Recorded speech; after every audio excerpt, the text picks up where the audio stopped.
Welcome to another episode of Verbal Components Required. Today, we're talking about NPCs, that's non-player characters. Listen in. Hello. Hello. Hello. Hello. Hey. Unfortunately, someone has gone. They are up in heaven with Shaq. Did he die? I don't think so. Oh. Then he is up. He's up in heaven with Tupac. Definitely. Tupac is definitely dead. Is he? I think so. Sure. Yeah. After long legal disputes, an unmentionable name has been stricken from the record. It was financial. Yeah, he was sapping a lot of money from our enterprises. Yeah. Something about, it was cocaine, I believe it's pronounced. I think that's accurate, yeah. Yeah. I think it's French. It does sound a bit French. Cocaine. Coquin. That's very French. You've really got the guttural French parts in there. Thank you. We apologise to anyone who is French. No, we don't. Unapologetically bad at French. That was an apology for legal reasons. Je In crois sincerity. que votre visage est merde. Ich kann nicht Französisch sprechen. No de Angleterre. I think that's... schlecht. No, Angleterre is England. What the... We are off track already. We are. We really Fantastic. Are. Okay, so today we, as in me and Bailey, Igor has been taken off of our records. He has been burnt and his records have been laid off. Yep. We are talking NPCs. What specifically are we going to talk about? It's a good question. I think we're going to look at some memorable NPCs that we've played with or seen or used. We're going to look at types of NPCs, maybe talk about an NPC's role in the party, DMPCs, they may link in, and then also kind of how to build an NPC, what goes into that. Yeah. I think that's everything we're going to talk about, maybe. I mean, I'm not sure if there's much else to say about it. I mean, I'm sure we'll find things to talk about. We've just been talking about France and cocaine. Yep. Cocaine. That we have. We will Indeed, get very off topic.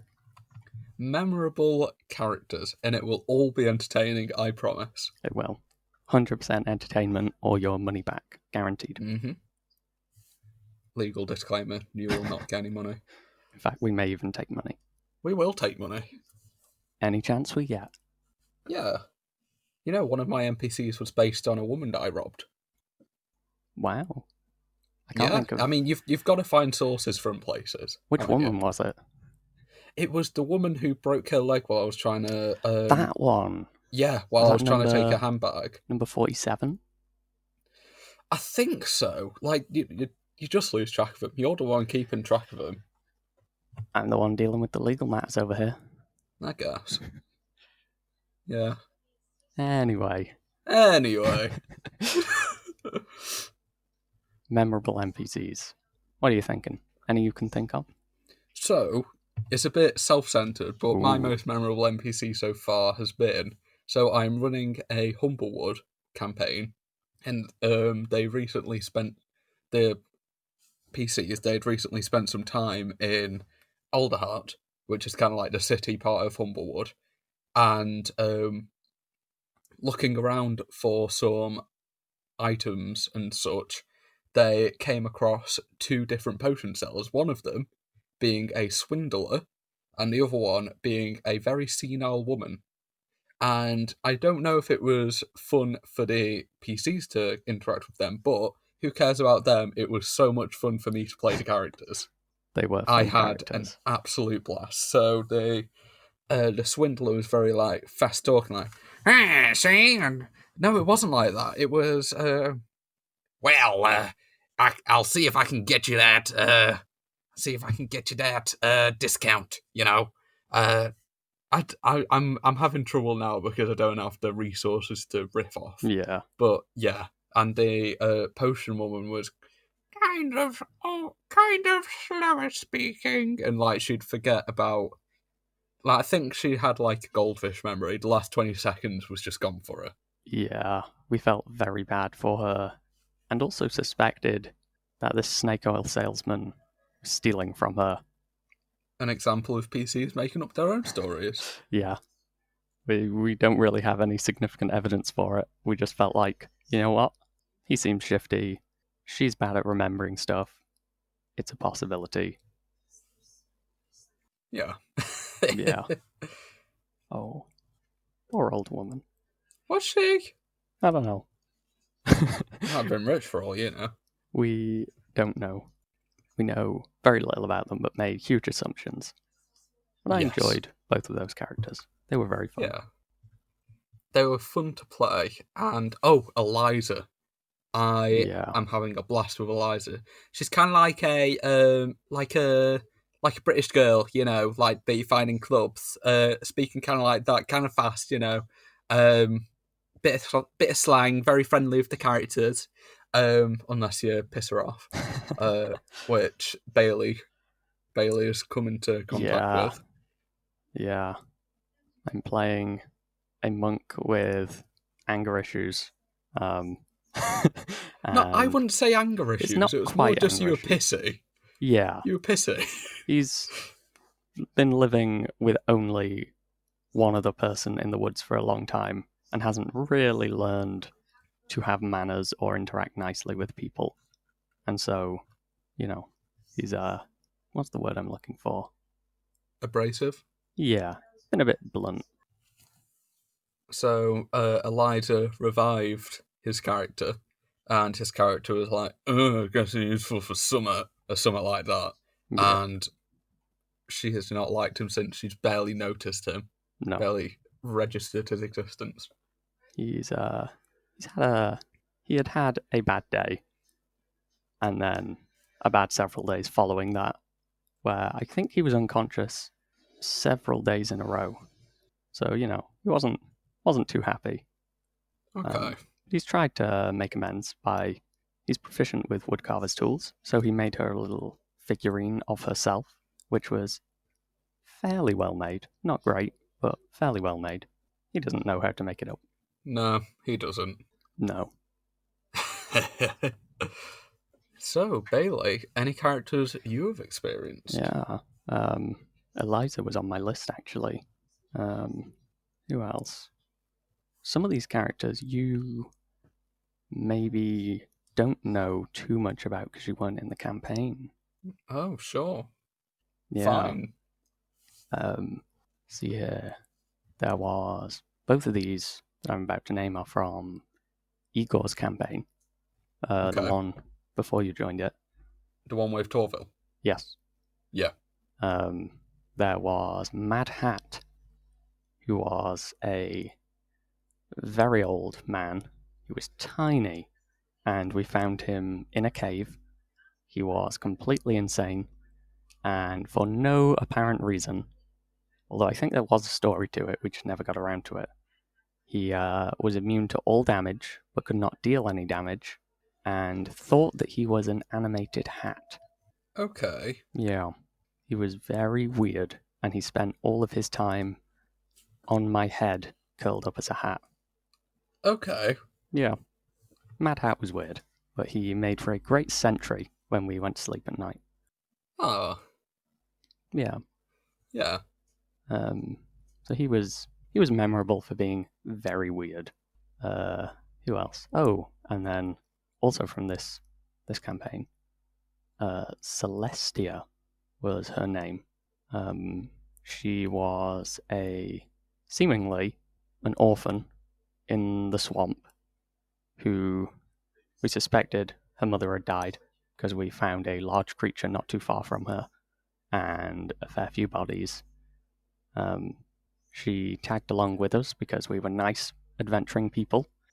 She was not an orphan, in fact. I suspected, but I didn't want to do anything because she was getting a bit buddy-buddy with another younger tag-along that we had.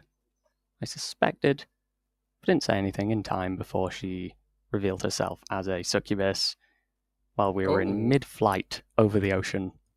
And what's the name of the song? Kiss from a Rose, I think. Is that the name of it? Might be. Da da da da, kiss from above. That one. I think so, yeah. Very well sung. Nice. Yeah. I started singing that as, with a single kiss, Torville died for the first time over the ocean and began to fall. So that was memorable for the fact that she murdered me after infiltrating our party for a fair while. Yeah. Yeah. Yeah. And then 2 more. Hopefully very quickly, though. Both fine. Both from my previous campaign, and both for reasons that you hopefully would remember, I'd imagine. Rhaegor, the Balor, the demon that Guinevere fell in love with. Yeah. And the seer for that one incident where Shiv, playing as he was a divination wizard / archivist warlock. Yeah. So he was, super on the knowledge and divination. He did not trust the seer in any way and cast Detect Thoughts like 15 times, trying to read his mind. Yeah. I think there's a common theme between at least the last 2 in particular and the ones before that, and that is, like, Rhaegor and the Seer, at least, the ones that I DM'd, they weren't memorable on their own. They were characters in the world, yeah, but they weren't really memorable as standalone NPCs. They're memorable because of how the party interacted with them and specific circumstances that the party created. Yeah. I very much attached my character to Rhaegor. Yeah. Incredibly so, actually. Yeah. With Guinevere falling in love with him, and when she's looking for a one true love, she's gotta somehow find the affection of a demon. Yeah. And you've got to do bad things to do that. Yeah. Like, Rhaegor, do you remember how Rhaegor came to be in the party or attacking the party?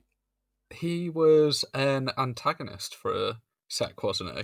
Like, we attacked him, he disappeared, and Guinevere was like, ah. Yeah. Rhaegor was originally, when you guys were looting some Illithid hive colony, Shiv decided to pick up. He went into a room where there was just a bunch of brains in jars and decided to pick one up. And it had the label Rhaegor. And it was the brain of Rhaegor, the Balor, the demon.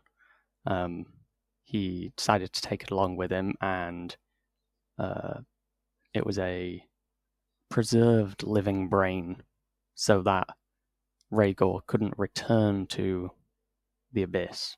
He was trapped there, alive, but as a brain.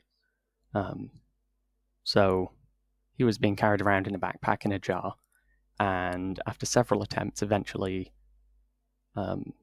charmed Shiv, and Shiv then put the brain into a random character, some tag-along NPC, and that NPC's body then transformed into the demon. You don't remember that? It's not memorable. Not really. No. It's interesting, but it's not something that's going to make him a memorable NPC. What made him memorable then was, after he attacked the party and died, you decided this is Guinevere's true love. Yeah, because I thought that would be just like how it's just interesting, personally. Yeah. Like the good princess has to become a bad girl. Bit over OTT for bad, as if you've listened to episode 1 of Bards, I explained the full story. I'm not going to do it here again. Yeah. Listen to that after this one if you haven't already, or just re-listen to it. Why not? Yeah. She succeeded, I think. She did. The campaign was cancelled, or not cancelled, was kind of just left before we could really know her final fate. But I Yeah. think I did a good job. Yeah. I think if she had pursued that path, she would have eventually died and been sent to the Abyss, and maybe met Rhaegar somewhere eventually. Yeah. Would have taken a while. The Abyss, it's not called the Infinite Layers of the Abyss for nothing. But she would have eventually found him. Yeah. Yeah. But I think it's important when considering memorable NPCs to know that the Dungeon Master, the Dungeon Master can make them memorable, there's no guarantee on that. Making an interesting or memorable NPC is just about how the party is going to interact. And I think that's the main focus when considering NPCs. How do they relate to the party? Yeah. Or how could they interact with the party? Like when you're going day to day, like you nip into the shop or whatever, if you actively pay attention to people, if you like kind of just focus on the cashier and like how they move, you can think, oh yeah, they're scanning the items weird. That'd make them kind of memorable, but you don't expect the players to make an active effort to like kind of relate. I don't know what I'm. I think I've got a point here. I think You so. don't expect the characters to actively relate to the characters, but if a character either if an NPC came up to you while you're shopping and started pissing on you, that's incredibly memorable without the player having any active like participation in that, Yeah. and vice versa. If the party is just walking to the shop and they notice a guy pissing and they decide to, hurdy-gurdy them, that guy who was previously meant to just be a guy pissing becomes an active player. Yeah. What was my point there? It's completely up to... Yeah, just repeating your point, it is completely up to the players who they remember. Completely. Yeah. Don't be disappointed if you have made a 10-page NPC and they decide to love the dog more. Yeah. That's probably going to be the case. Let's be fair. Just don't get pissy if that's the case. Yeah. Is just honestly, the players are there to have a good time. If they want to focus on Hattie more than your antagonist, whatever, let them. Let the world go to ruins. Yeah. If the players are having a good time, let them. Don't try to intervene. Yeah. Unless it's like story beats and it's a written thing, then Yeah. it's like time sensitive. But even then, like, bit of leeway. Yeah. Trying to make an NPC memorable can feel forced and doesn't work, usually. Can feel forced, it does. Yeah. Players know, they're not stupid. Well, they can be. Let's be fair.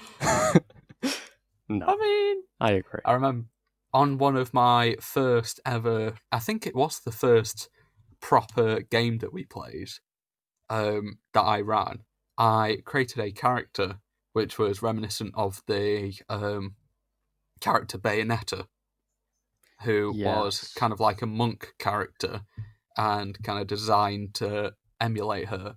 And she was meant to act as an aide in an upcoming fight against angels. And the party just completely distrusted her, and I think eventually killed her. I wouldn't be surprised. Which, I'm going to be honest, I was distraught. Not distraught. I was really, really saddened, because I was looking forward to playing Bayonetta. Yeah. But, if I were, like, that's my first time DMing now, that I've had more experience with games, I don't think it'd faze me as much. Yeah. Because it's the player's choice to kill Bayonetta. it shouldn't matter to me whether or not that happens. It should. You should take it into account, but it shouldn't emotionally affect you. Don't get too emotionally invested in your NPCs, guys. I think it's more about not having not expecting the party to do a particular thing. Because in that case, Bayonetta was supposed to help. The party decided to kill her. It's the party's fault, therefore, that she was dead. But then you getting emotional about that was because you felt that she should be there and should be doing this thing. Yeah. Being a bit more loose about that and not investing in a character until they become important to the party from the party's perspective. I think that's what's important. Yeah. Obviously you can get invested in characters, but Bayonetta is a warning to players, don't force an NPC on people, because whether or not they respond to it is completely up to them, and just don't, until they get investable, don't keep your hopes up. It's like any good business, don't invest until it's investable. Indeed. Well then, any more memorable NPCs? I mean, in your current mega dungeon, I've got two. Spanner, mostly because I like the Australian accent. Yep. Hello everyone, I'm Spanner. Been working. It's just it's Spanner. Yeah, he's a little kobold dude who is seemingly the last of his group because everyone else is dead. Yeah, he isn't given much character. It's just I like the accent. I like his presence.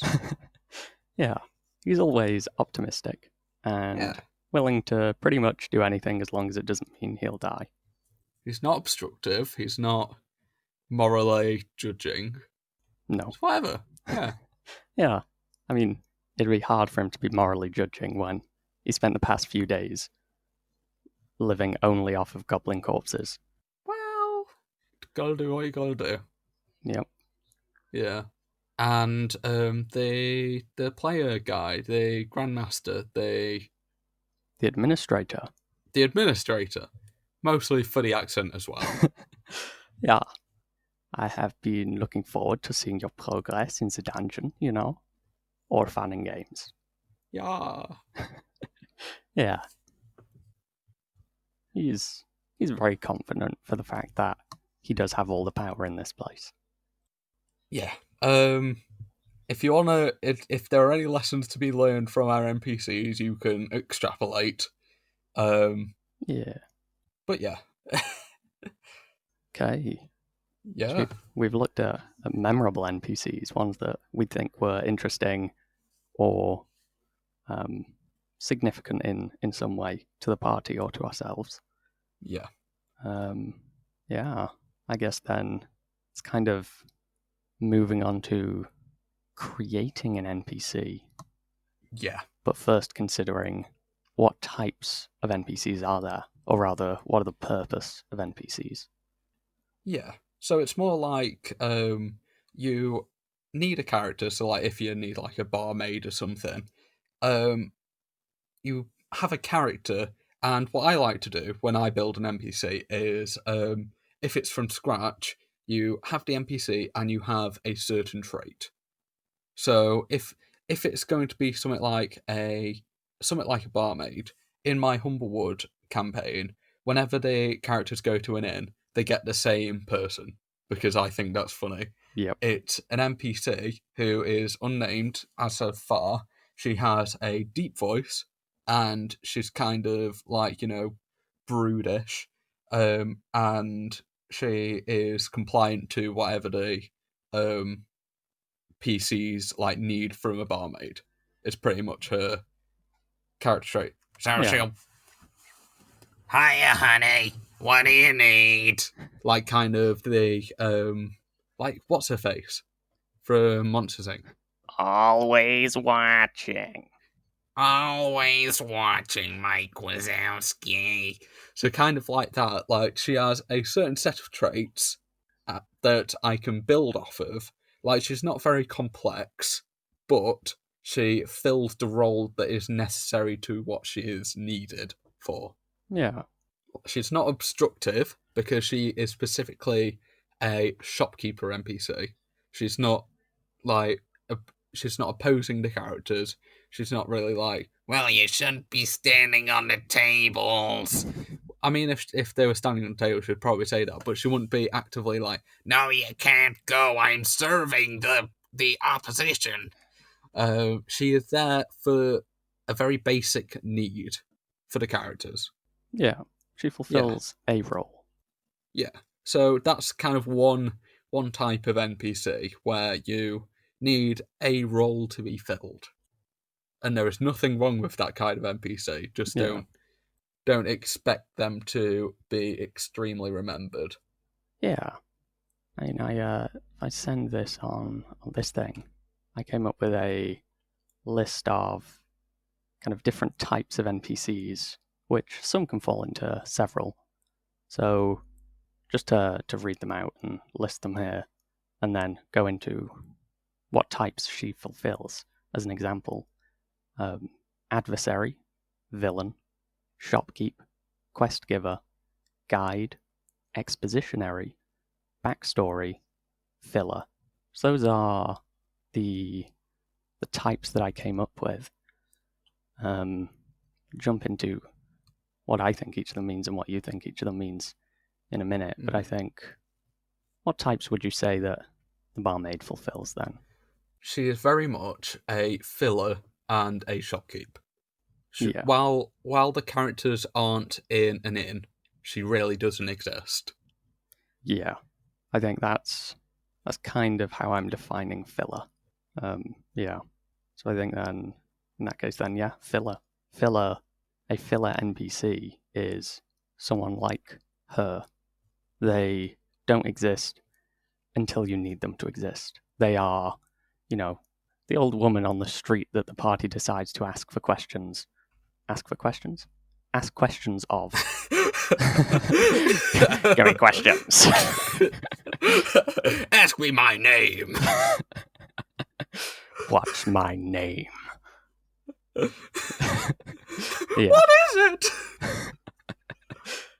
Yeah. I think the filler is the characters that, like the general townsfolk. You don't need to name every one of those and come up with detailed backstory, because most of them aren't going to come up with it, or most of them it isn't going to come up with. They're just there for filler. They fill the space because people should be there realistically. And the barmaid kind of fulfills that role. She is there because, it's a bar. She needs to be there as a character to interact with, but she isn't really much beyond that. Well, speaking about it like this, it makes it feel very robotic. Your job as a DM is to make it feel full of life. Yeah. Which I feel I accomplish Yeah. in the thing just by keeping it consistent and having a dialogue with the characters. Like, filler doesn't have to feel like filler. No. Like, as long as you interact with the players and keep them at least semi-interested in the character.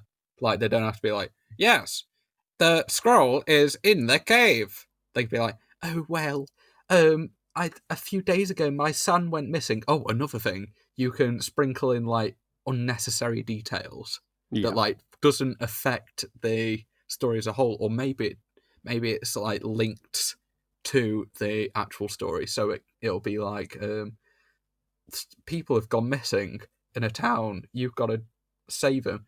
A woman could be like, well, my son went missing, he went out for carrots, and I told him, eat them before you got home, or else you wouldn't be able to see in the dark, and he got kidnapped. I feared that he didn't eat his goddamn carrots. They call it the Night Stalker.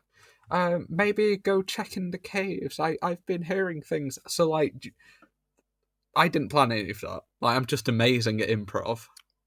Fantastic. Very humble. I am the most humble person.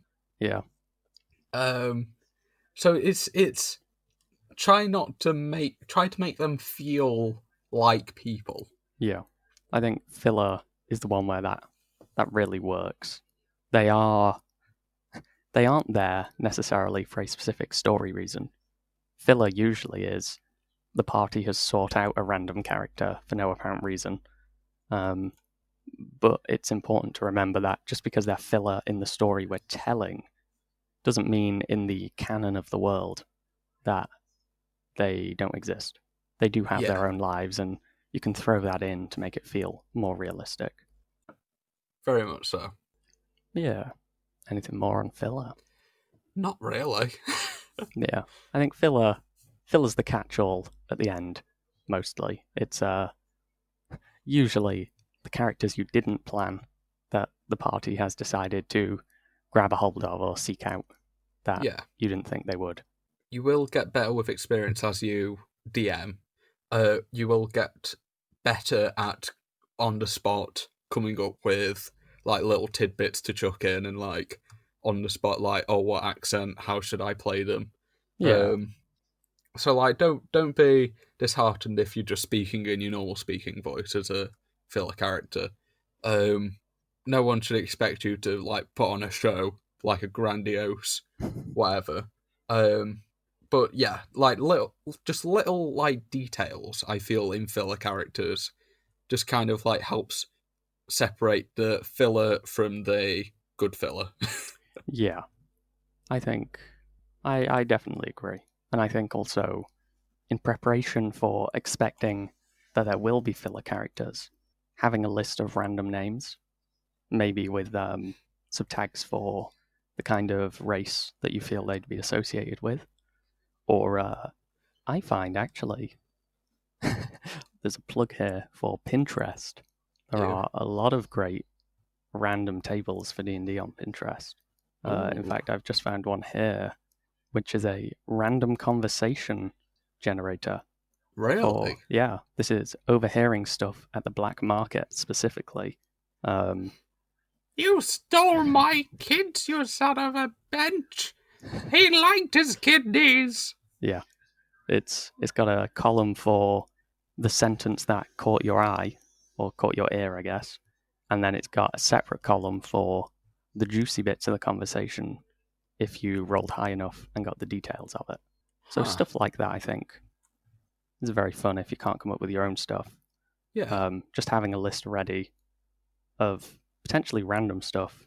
But if you do feel like the filler character maybe serves a more specific role related to what the party's doing, or if the party sought them out for a specific reason, then maybe come up with something more personal and tailored for the situation.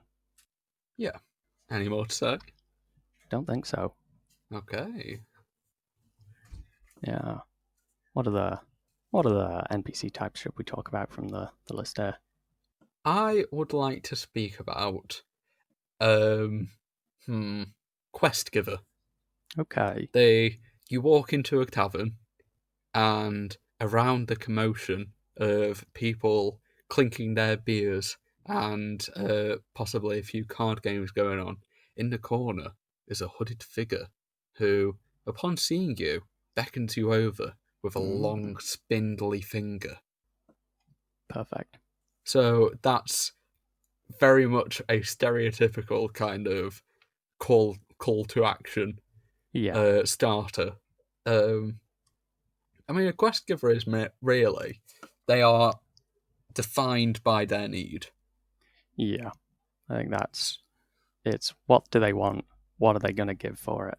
Which, as we've been saying this, like, this whole time, doesn't have to just be like, yes, I would like clean water. You will get 5 gold, except...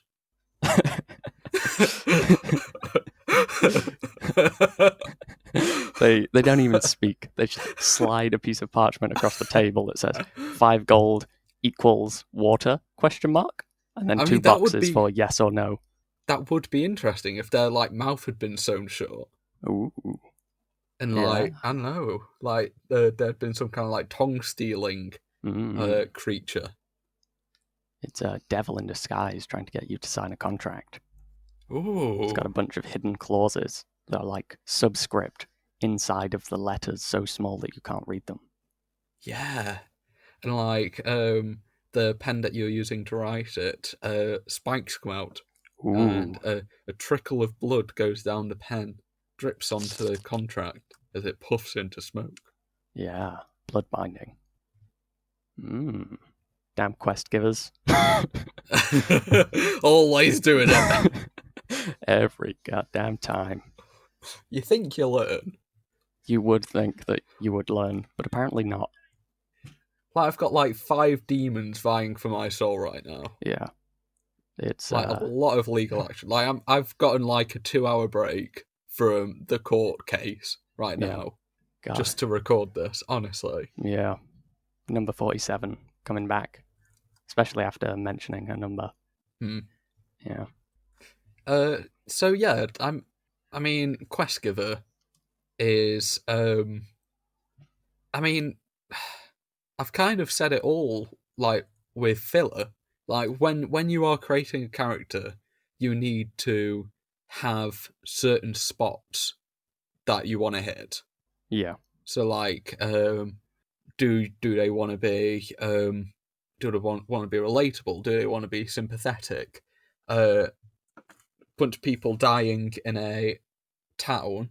The quest giver can be like, "Please help me! I give 5 gold for clean water." Yeah. And that's very much a general for any like one-time characters, pretty much. Yeah. I think you've got to consider also if they're being selfish or compassionate. Are they the peasant asking for clean water, or are they the lord who is upset that their peasants aren't working hard enough on the farm because they're all dying of dysentery, who is Yeah. hiring you to clean the well? How likable is this quest giver? Do they have to be likable? When they're giving the quest, they don't exactly have to be reasonable either. No. You don't have to be like, you don't have to give a fair reward. So that you can have like a party moment where the Lord is saying that they will pay you like pittance to go and clean the water, and the party has to stick up for themselves and go, no, we want to be paid more, and like kind of have that risk. Like Yeah. if I were doing that, they would get paid more either way because it's good for the party to like do something to a character. Um, Yeah. but the They should get party rewarded for actively, trying. yeah, the party actively making an effort to change the world around them by arguing with an NPC because they feel it's unfair.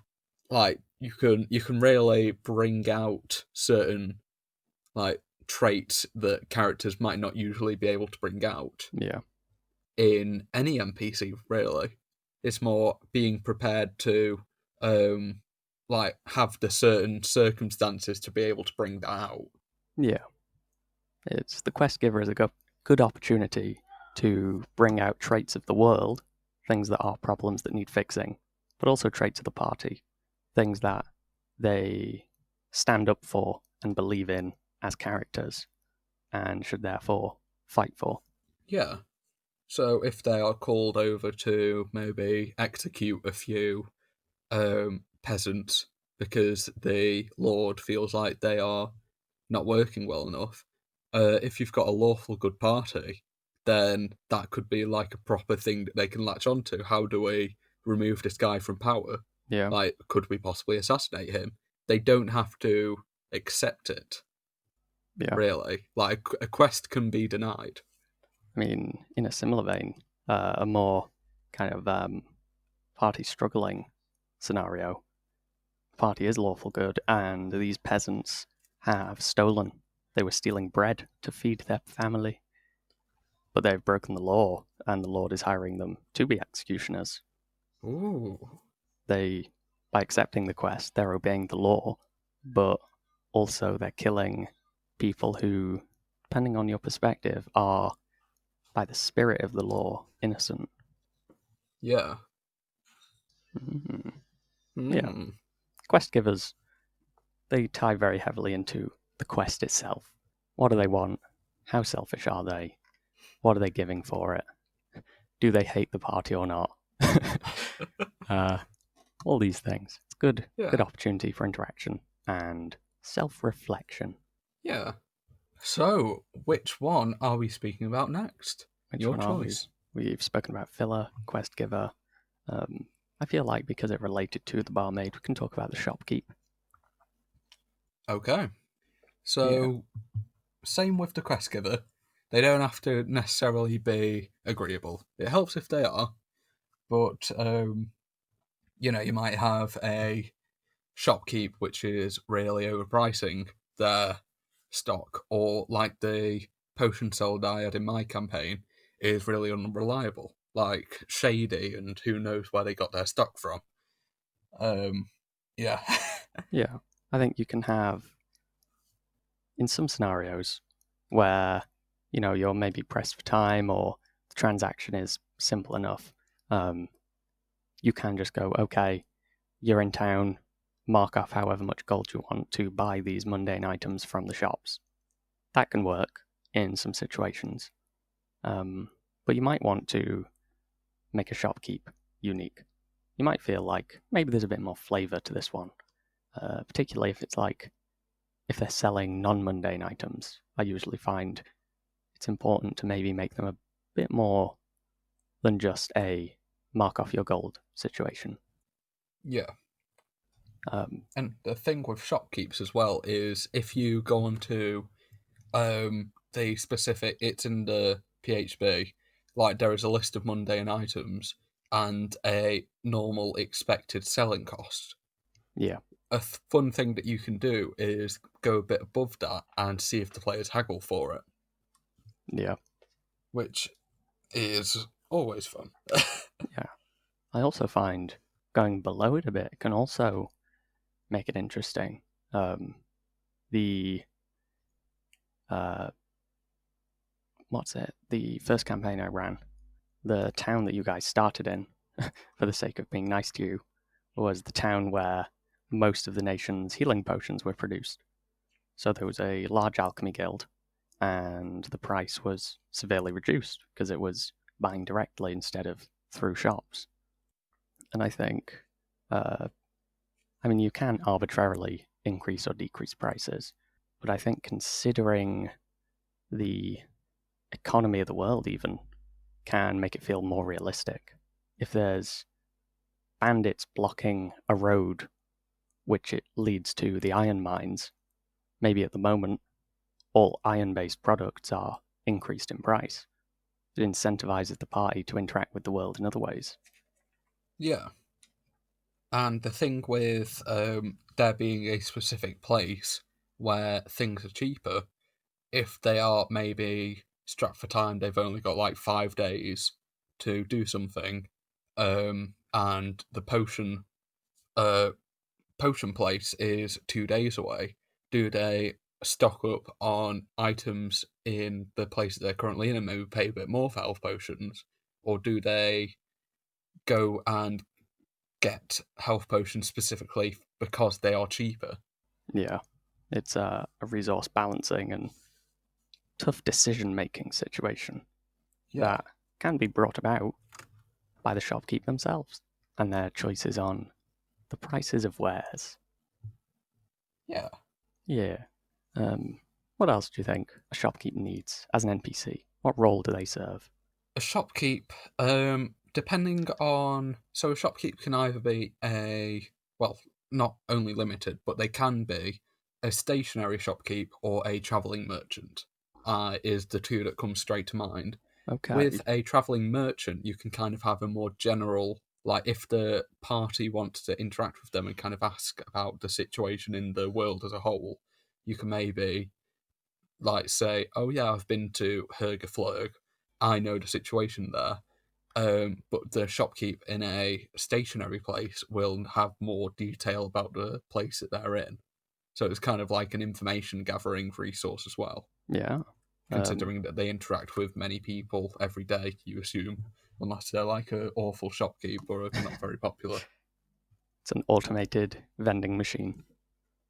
It's the whole Shopkeep. Yeah. Give me exposition. Yes. We don't know. $5.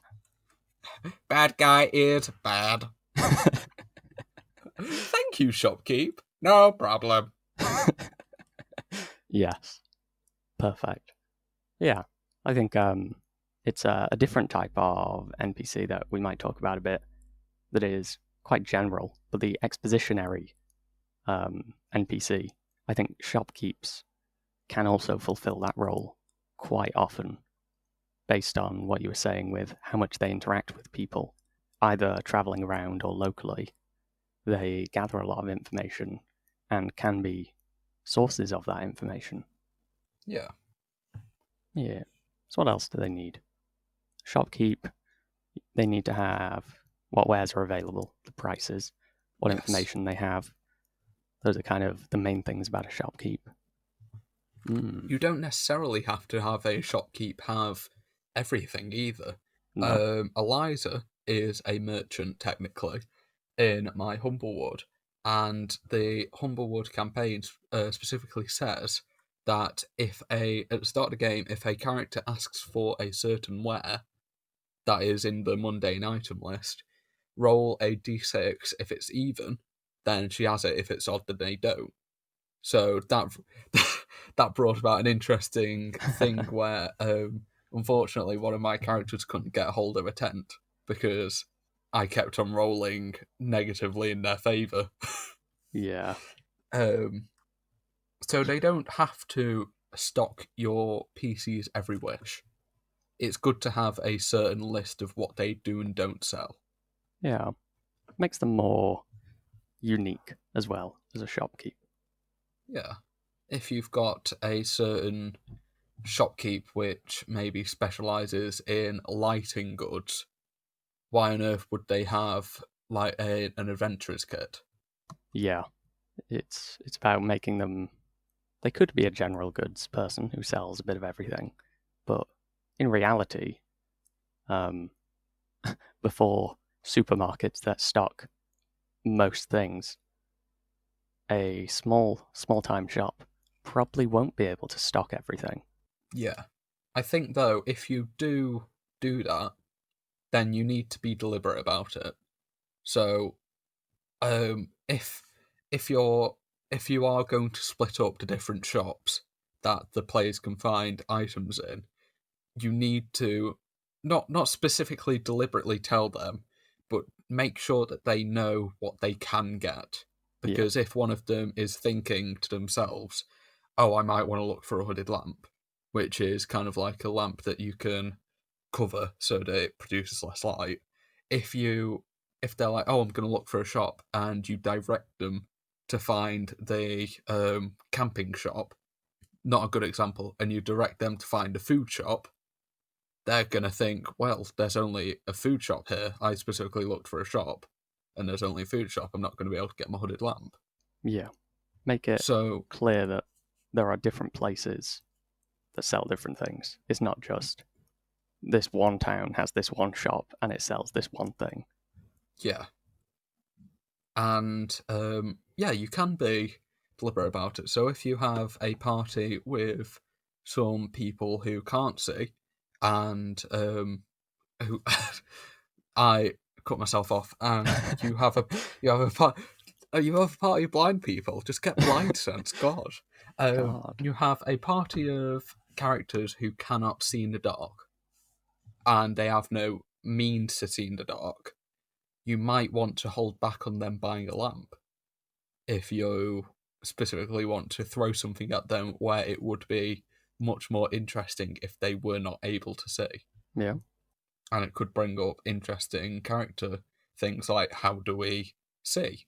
How do we make it so that we can create a light? That's a good point. It's creating problems. Yeah. I think also, like, a good example is weaponry.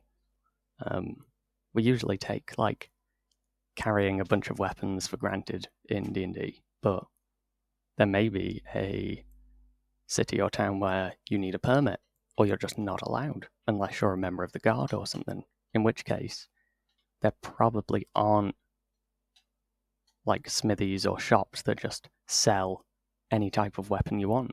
And then alternatively, some weapons may be banned. I think I'm not 100% on the historical details here, but the differences in definition of dagger, short sword, long sword, and maybe even bastard sword are based purely on a legal matter, where you weren't allowed to carry a blade of a certain length, and so they changed the name, reduced the length slightly, and bam, now you're allowed, because it's under the limit. Yeah. So maybe there are limitations, and therefore, like a hand crossbow. Nobody carrying a hand crossbow has peaceful intentions. That is the weapon of an assassin. Therefore, why would shops openly sell it? Yeah.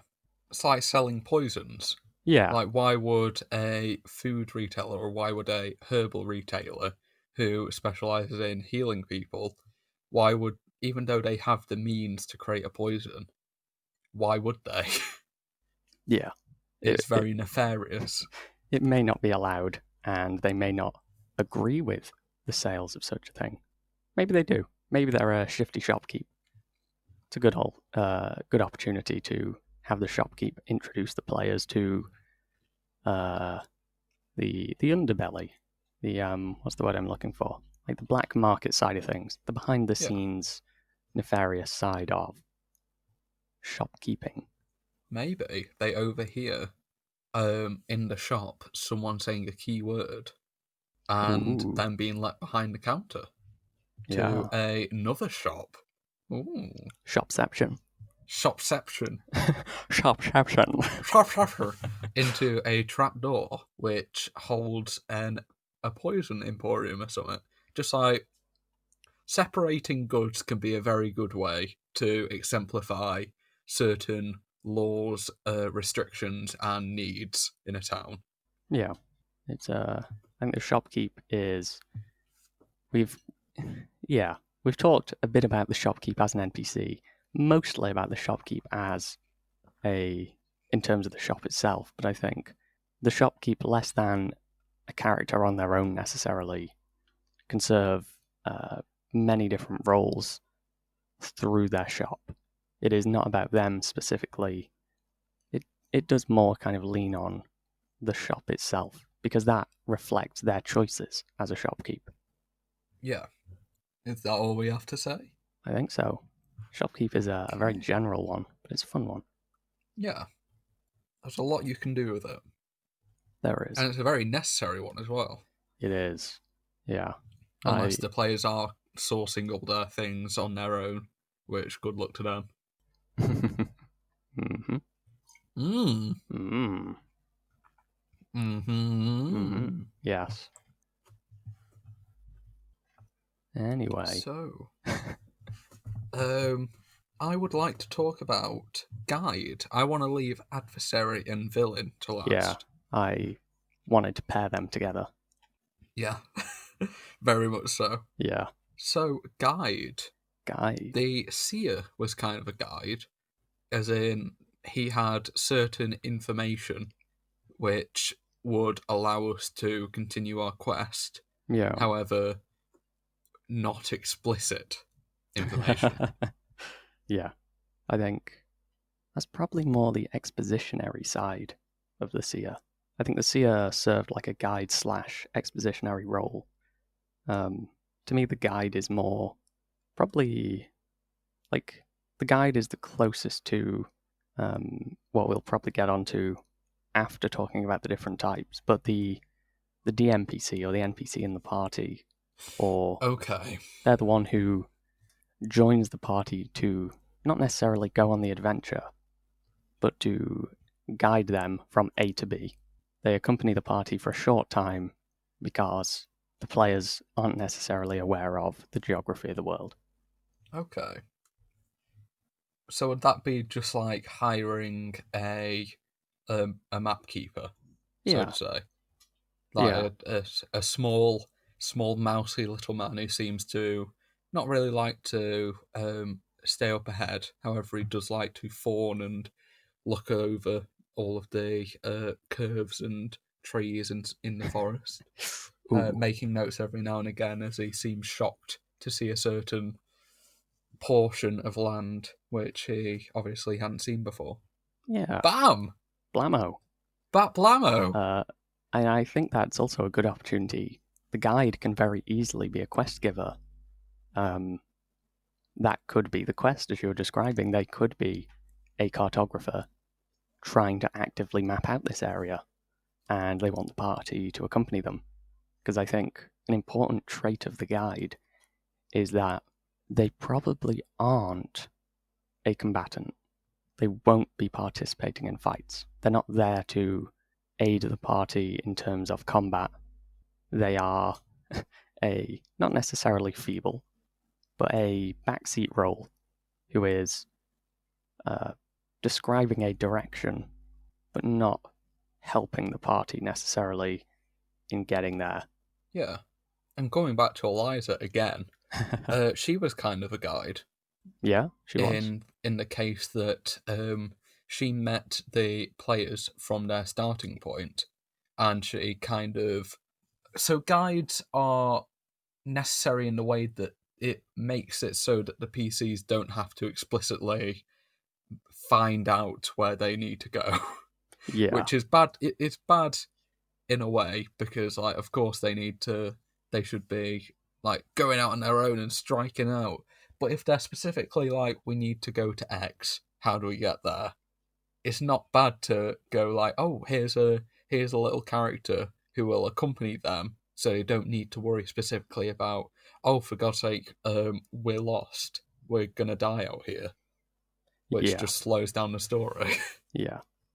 I mean, like the wilderness, it can have exploring the wilderness rather instead of just being taken through it. Can have its merits and it can be fun, but I think usually you do want to get from here to there, and instead of having the party spend time trying to figure that out, sometimes it is just nicer to have them know where they're going. And instead of telling them that, the king might say, "Go and clear this null invasion in this particular town." Oh, you don't know where that is? Here's the royal cartographer. He knows the way. Yeah, It's an easier way of getting the party to travel without getting lost, and um, I say wasting time. If the quest isn't, if the story rather isn't focused on the exploration of the wilderness, then it is wasting time to be getting lost in it. yeah.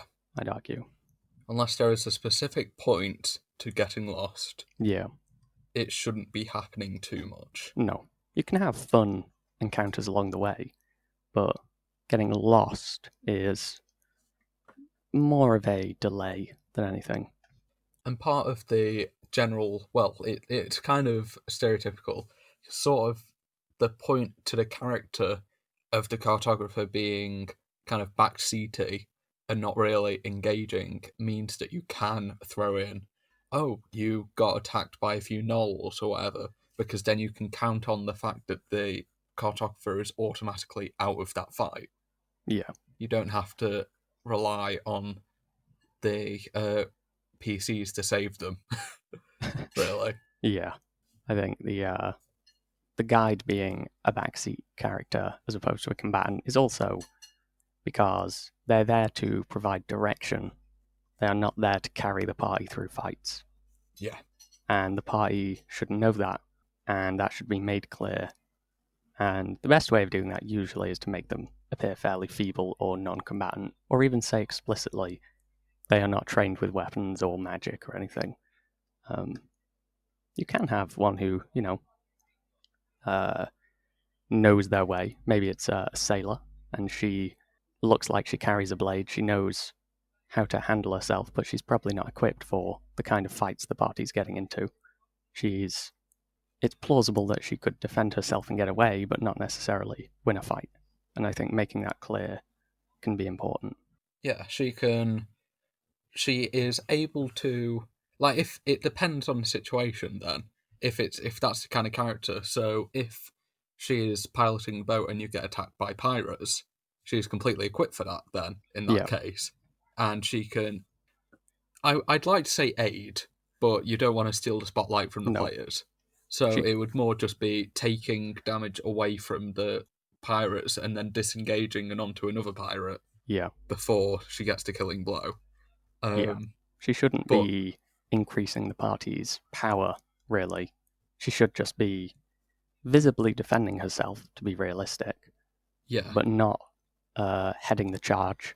Yeah, and so she can help with the pirate attack, but if the boat gets attacked by a kraken, she is going to be she might be the type of character to jump on the kraken and shout, "You killed my brother, take this." Yeah. But unless you want your guy to die, or steal spotlight away from the players if she does end up killing the kraken. I mean, usually you would have the Questgiver go, "Okay, I'm just going to keep the boat steady." Yeah. If the party's the kind of party that's okay with that, then maybe that could be fun. But usually she's probably just going to be avoiding that fight, trying to stay alive and guiding, even if it does mean remaining at the helm. Yeah, pretty much. I think that summarizes the guide in several examples. Yeah. So, second to penultimate, kind of. Yeah. Actually, no. There's. I didn't see backstory. Yeah. I think we should probably move on to expositionary because it links very heavily in. Yeah, jump over to backstory. So what does expositionary mean to you, Bailey? Expositionary. The expositionary NPC is the one giving the party information. They aren't necessarily guiding them to their destination. They could be. Maybe they're the same character. But they usually are the one who knows things and is giving that information to the party. Yeah. My history of exposition, it started when I was a child. Okay. And in the fair fields of Verona, where we lie Verona, the clear skies of Verona, I once encountered a demon whose name is, write this down, whose name is Sylvian. Write it down, that? James. How'd you spell that? Sylvien. Okay, got it. Okay. Yeah. He came to me in a dream and decided that I would host his child, and he had a frightful appearance, but he told me not to be afraid, so I didn't scream. Yeah. You've got to. Yeah, I'm getting off track. I see what you're going for, though.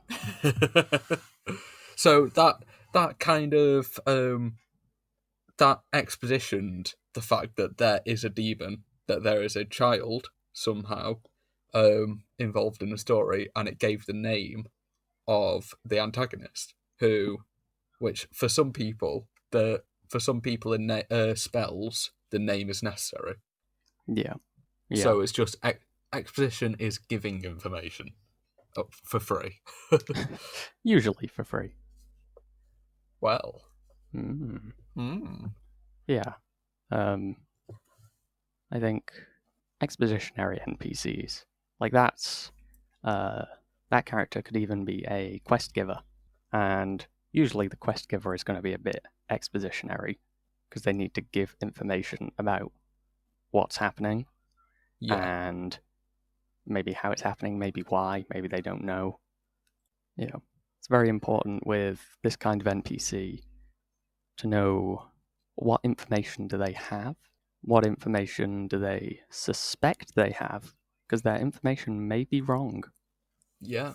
People aren't 100% accurate with information all the time. So that's worth considering. And then what information do they definitely not have that leaves open ends for the party?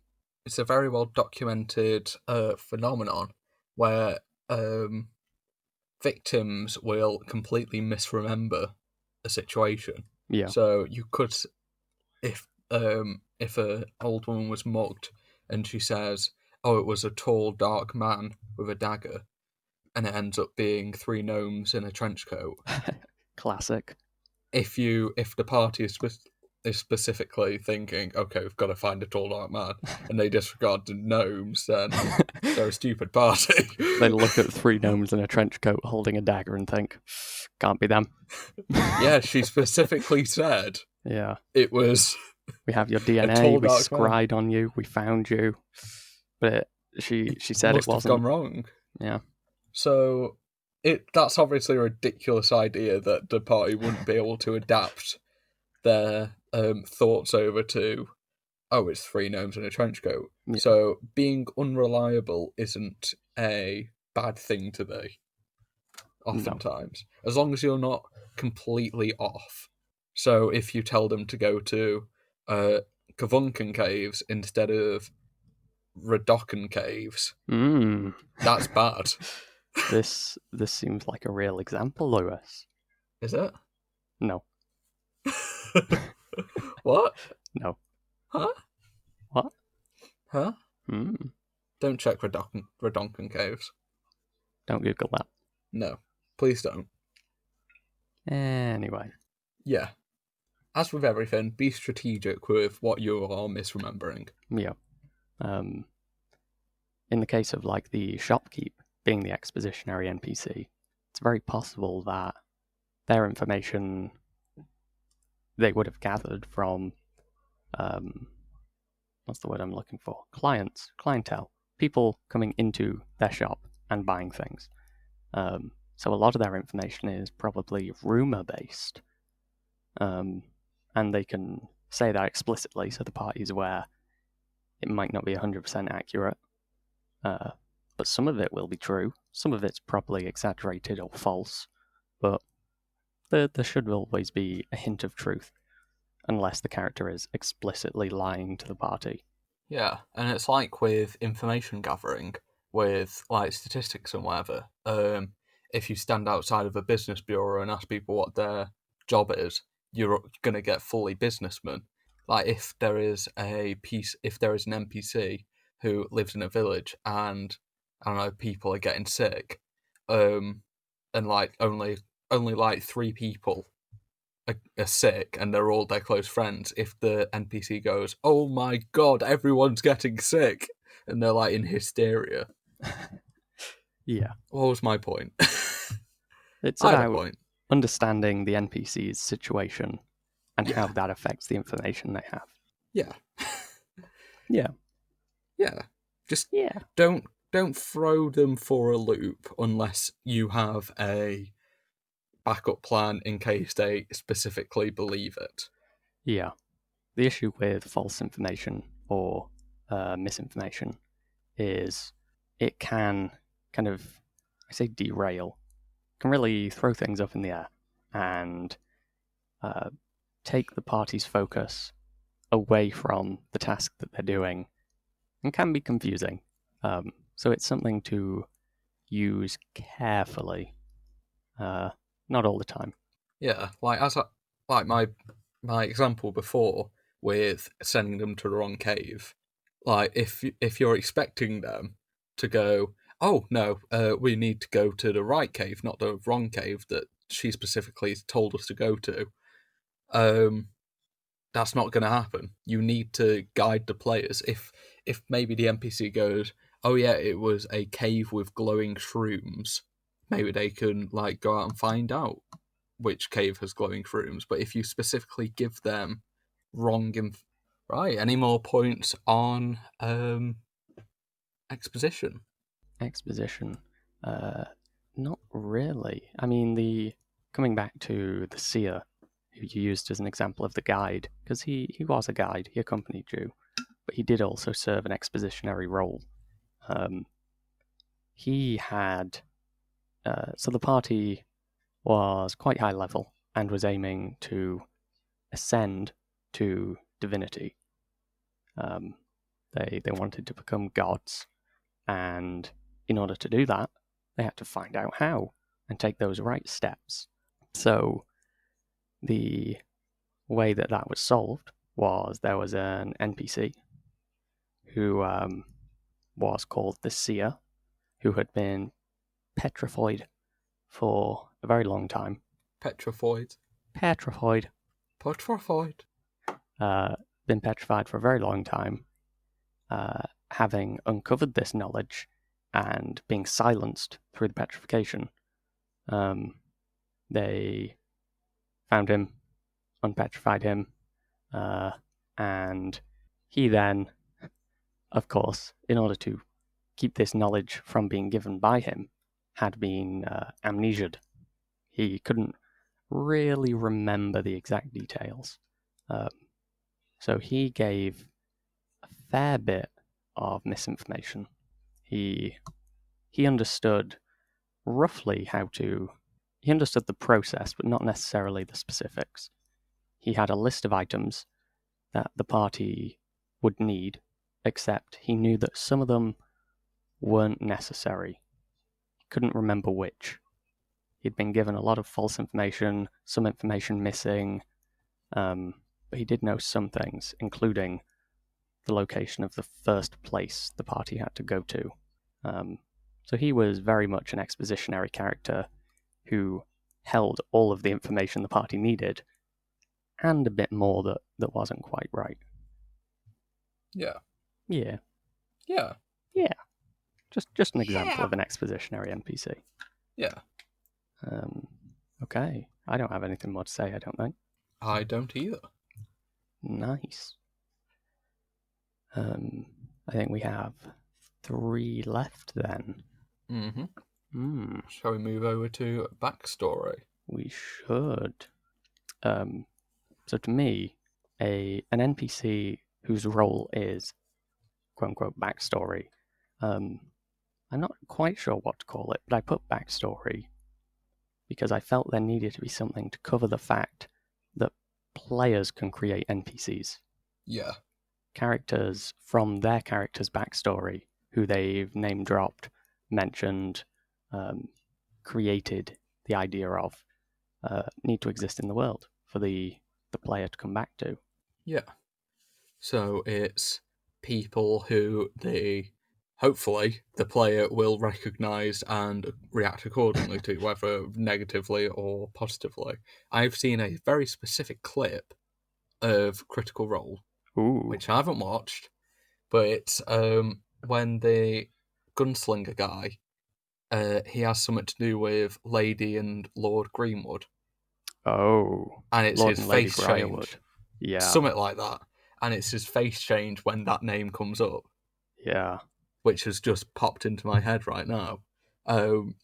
Like, if the player is involved and invested enough in their character, it can cause a very dramatic tone change for the campaign. If, like, you just casually say, like, oh, go and fetch Lord and Lady Briarwood.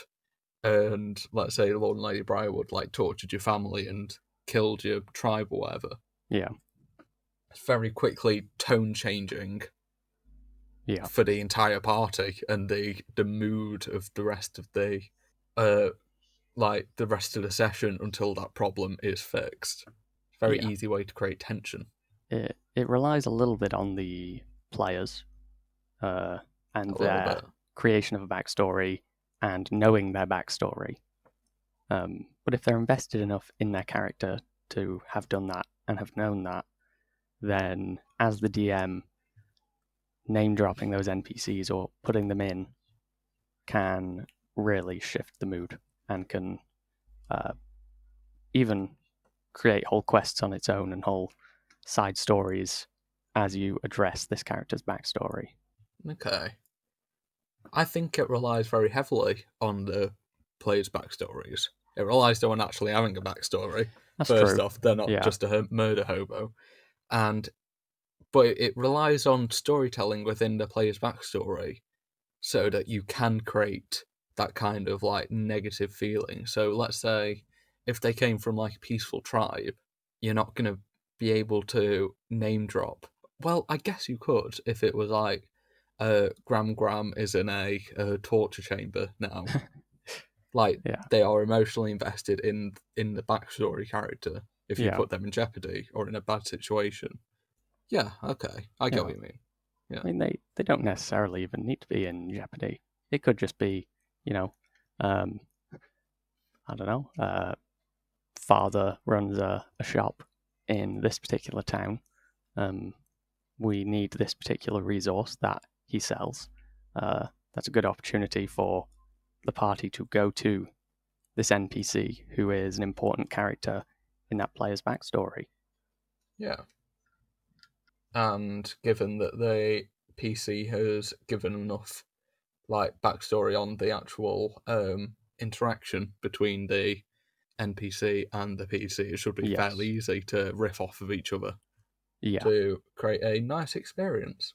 It is important for the PC to tell the DM, not the PC, the player, tell the DM um, the nature of the relationship between their character and that NPC from their backstory.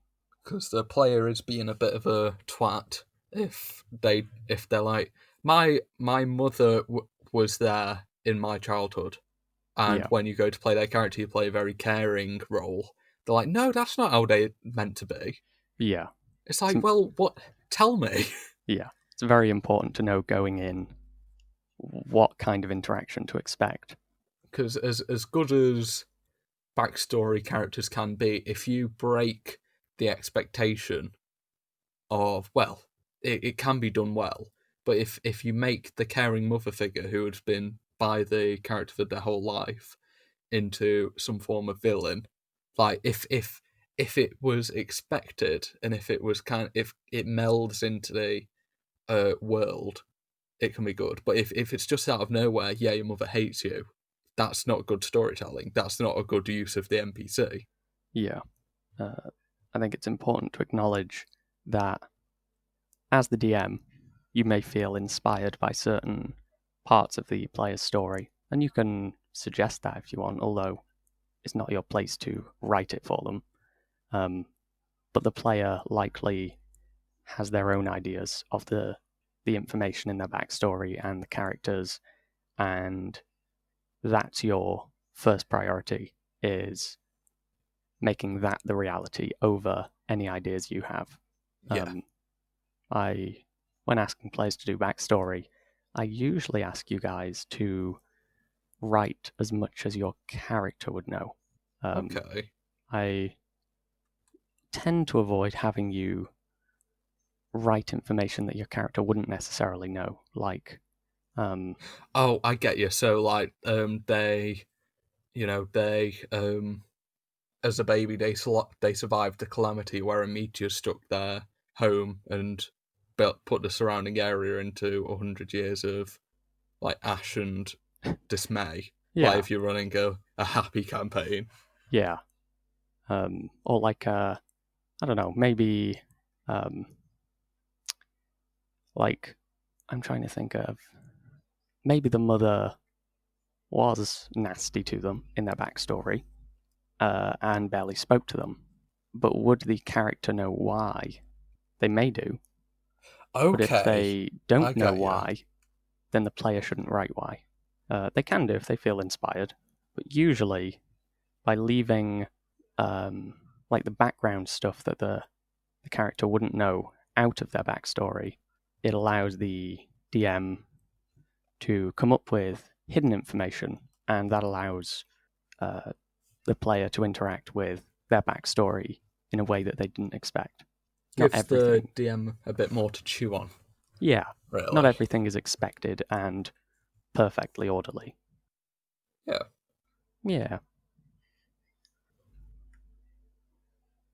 yeah. I So, don't think there's much more on backstory NPCs.